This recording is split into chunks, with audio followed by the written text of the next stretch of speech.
Alright, and here we are with just another video on the 1.9 litre turbo diesel build that I'm doing. Still currently waiting for the clutch here. Still expecting that to be probably a few weeks to a month away, unfortunately. So in the meantime, motor's just sitting here. Why not do some preventative maintenance? If you've come to this video expecting a full tutorial on how to do this, well, I hate to break it to you, but obviously the motor's already out, so I'm not doing that walkthrough thing.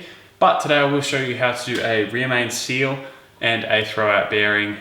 Very simplified because all the parts are already here, out of the boxes, etc. So I want to show you today how to do the rear main seal, which is just located here on the passenger side in a right-hand drive car.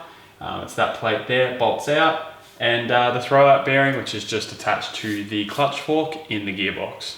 Alright, so we come over to the side of the motor here. As you can see, it's swinging.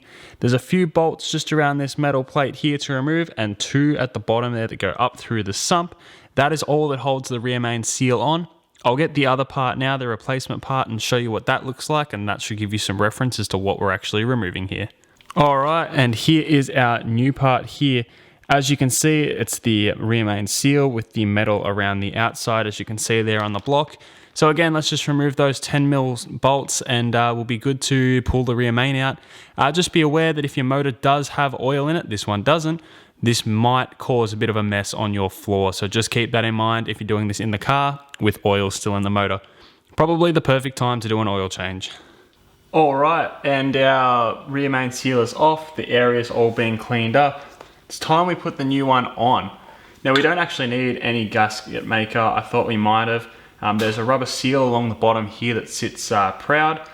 Same with around the sides here. There's a rubber seal that sits proud as well. So it's simply just a case of pushing this on. We're going to use this Teflon that's in, or this plastic piece that's in here to keep the rubber seal or the rear main seal pushed out until it clears over the hub, and then that should just, well, not the hub, the actual cam itself, and that'll just push this out. That way the rear main stays all squished in.